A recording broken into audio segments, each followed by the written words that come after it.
of stuck around, but that's okay. So we'll just get started here. So what we're going to be doing today is we're going to be talking about practicing our note reading. So this is a little practice session with me. We're actually going to be using staff pad for this. So let me erase all this stuff. There's just a practice thing I was doing earlier. And basically what I'm going to do is I'm going to draw a note, and then we're going to figure out what note it is. So let me make this really nice and big for us.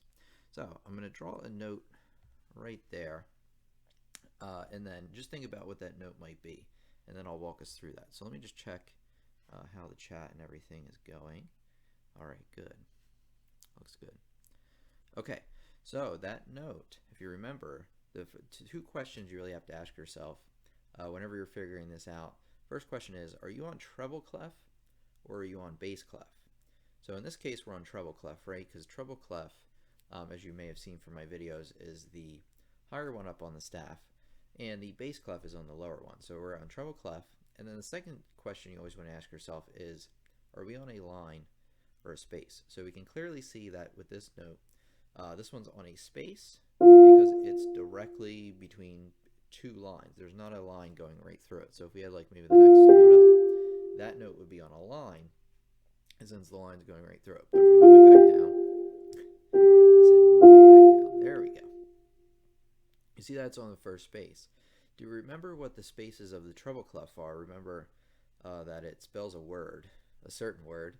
Remember that spells face. So from the bottom up, always want to count from the bottom up. It's F, A, C, E. Those are the spaces. Now this one is on the bottom space, so that one's got to be F. And that's actually, I can't show you right now, but that's the first F right above middle C, right to the right of middle C. Okay, so if I took this note out of here and I drew one right here, now the two questions, remember, what are they? The first one is, are we on treble clef or bass clef?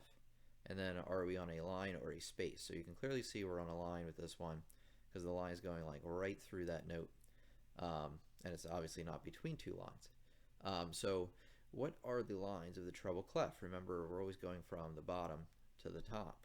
Remember that the lines are E, G, B, D, and the top one's F.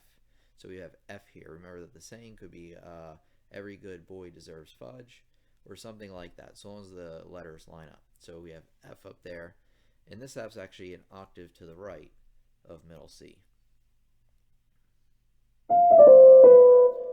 How about this one? Well, we're on the, well, what are the two questions? So we have treble clef, and then we also have a line, and this one, obviously the line's going right through it, and this one is a B, right, because remember the lines of the treble clef from the bottom to the top are E, G, B, D, and of course F. So let's try another one. Okay, so now we have the bass clef, right? I accidentally answered the question for you, but the second question is, are we on a line or a space? Well, we're on a space, right? We're on the top space. And remember that the spaces, the saying for the spaces is all cows eat grass. Remember, we always want to go from the bottom to the top. So it's A, C, E, and then G for grass. So G right there. And that G is a little bit directly to the left of middle C. So it's very close to the middle of the keyboard. What about if I move it there? Well, two questions. Treble clef or bass clef? And then, are we on a line or are we on a space? Well, we are on the second line up, right? So remember that it's good. Well, the saying is G, well, the letters are G, B, D, F, and A, or good boys deserve fudge always. So we're on that second one. That one's going to be B, and that's actually going to be two B's to the left of middle C. So we're getting a little further down on the staff. One thing I want to point out in case you're not aware, the lower on the staff we are, obviously the lower on the piano we are, higher up on the staff we are, the higher up on the piano we are. So the bass clef is really like from the bottom of the piano, and it goes a little bit further than that, all the way up to middle C. I mean, every once in a while you'll see some notes above middle C, but really middle C and above we do with the treble clef, since those are the treble notes, the higher up ones, and then you get up higher up on the keyboard as you add ledger lines up and down on the staff. Okay, let me just check the chat real quick.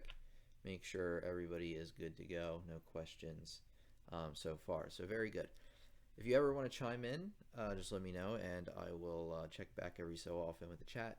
Make sure nobody has any questions. So we are going to do a random mix now that we've done treble clef and bass clef. So we're going to do, actually, you know what? I'm going to draw 4 notes across, and you're going to have to tell me, or we'll figure them out together, rather. So let's see. Kind of hard to draw this way. There we go. And then let's move this one. There we go. So what are our letters? Well, let's look at the first one. Third line up, right? Remember that the lines are E, G, and B.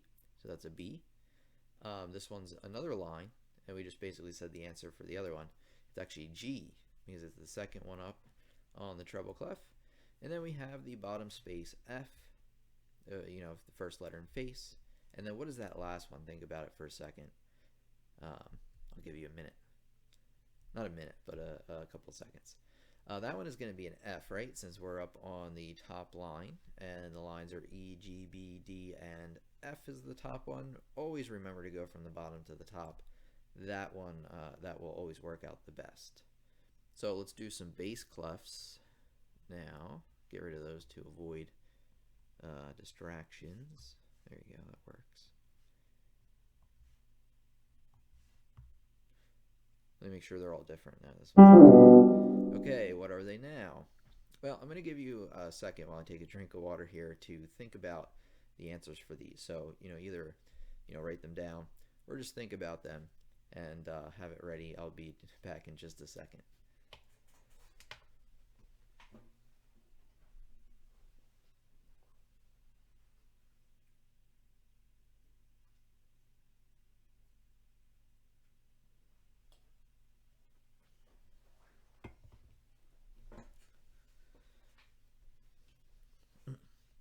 Okay, so we're back. So hopefully you have plenty of time to take a look at these.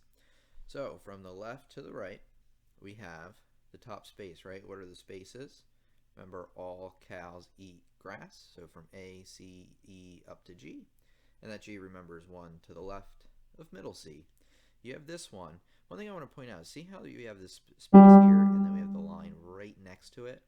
Well, if they're right next to each other on the staff, they will be right next to each other on the piano. So if this is a G, even without doing any of the figuring out, you know that the next one has to be A, since A is the next in the musical alphabet, and it's right next to it, right above to the right. And also keep in mind, I already kind of mentioned it, but I want to mention it another way. So as you move from left to right on the piano, you're obviously moving from down to up. So if a note is above another note on the staff, this is mostly a problem I have with younger students.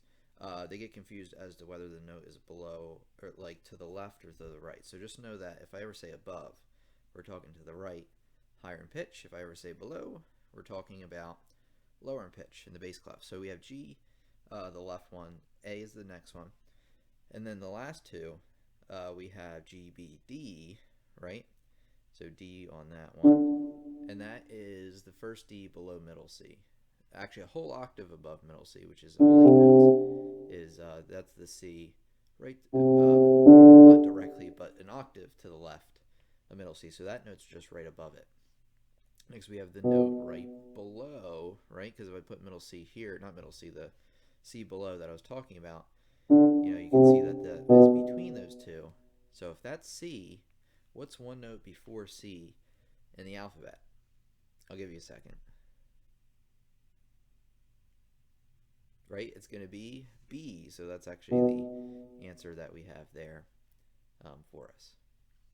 Okay, let me check. Questions, anything so far? Okay, so we'll keep working through it. I'll see if I can add in a few more tips here, because I know we've done note reading before, but I just want to do a little practice session together. By the way, if you want to ever join in on one of these, feel free to subscribe, where obviously you'll get updates about what's going on. You can also head over to my website, LessonsOnTheWeb.com. Well, there's a bunch of interesting classes and things that will help you learn a lot more about piano. Okay, let's see what we got here. Now we're going to do ledger lines. So say we have a note on the staff right here. We have an F, right? Well, what happens if we go right there? Well, that's actually, believe it or not, a space.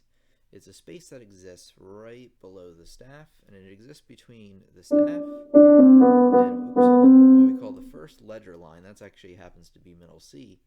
And we use ledger lines to keep track of notes that go way up above the staff and way below. One thing to mention is that a lot of the notes to the bottom of middle C, you kind of get into bass clef territory. Now, don't get me wrong, you can have right hand treble clef notes there, but just know that when you have notes way down here, chances are you're going to be playing notes with your left hand much further down to account for that. So this is more of a thing with writing music. You usually don't want your lines of music to cross, because then it gets really confusing. So just a little tip right there. But here we go. So what is that note, that first space? I'll give you a second to think about it. Well, that's going to be D, right, since this was E. And you go one right before E to the left on the piano is D, middle C, that's B, and then you have A. In general, you won't find many notes below that, especially if you're a beginner. Now you may see a G or an F, so you may want to become familiar with 3 ledger lines down. That's what we call it, is an F. And then right above is a G, A, B, C. So you may want to practice just those. We'll probably have another practice session with just those. So, like I said, subscribe so you get that update. Okay, so moving above, we have an F there, right? So what's going to be that first space above? Well, that's going to be a G, right, since that's next in the alphabet. What's after G? H? No, not H. Remember that there's no H in the musical alphabet.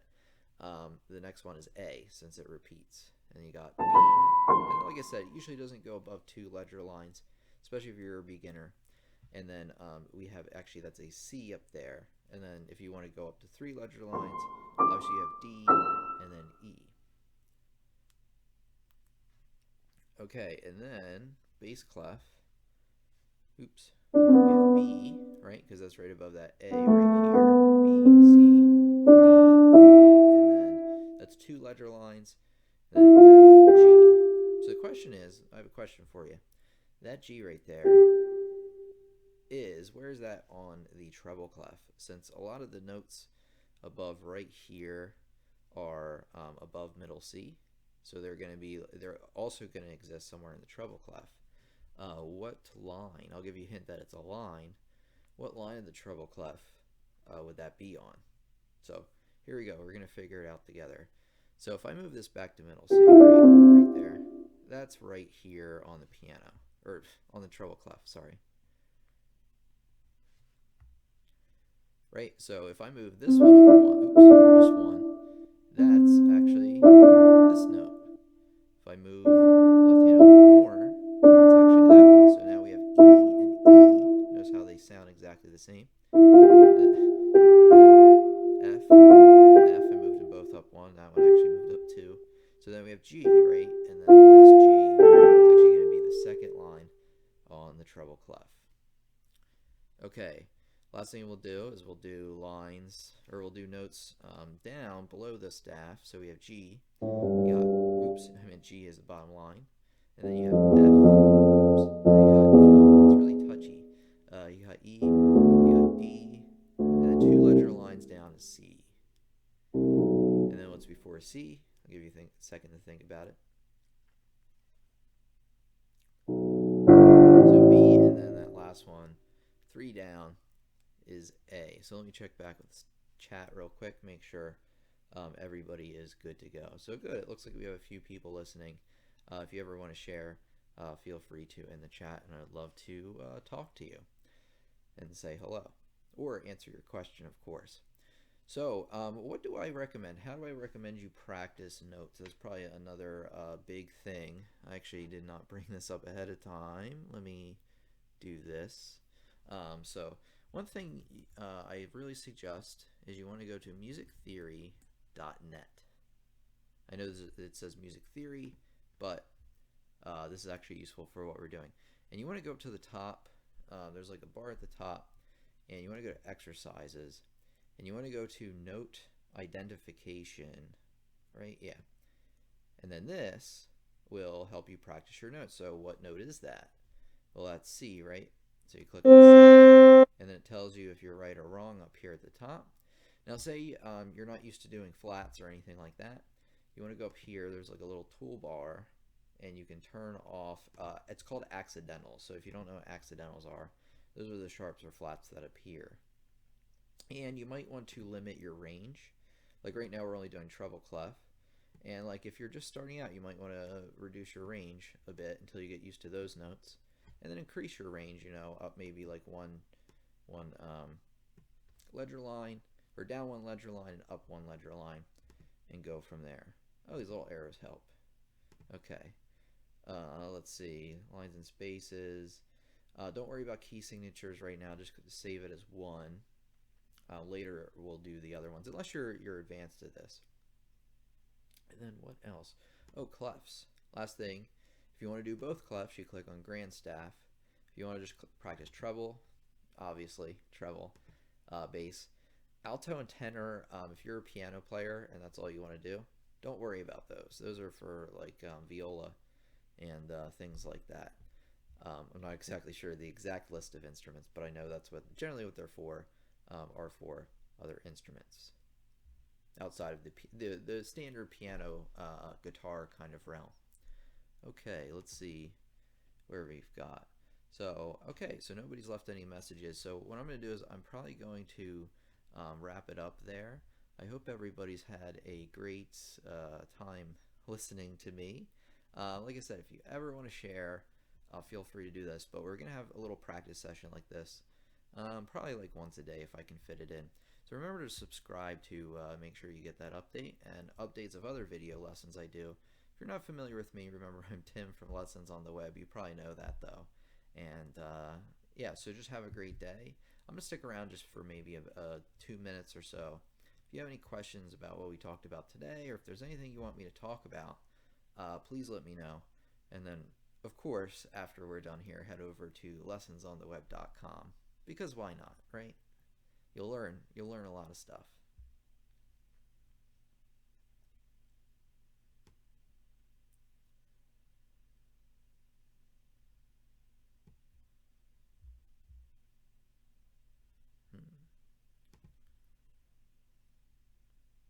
Okay, like I said, I'll just stick around for a little bit. Feel free to let me know if you have any questions.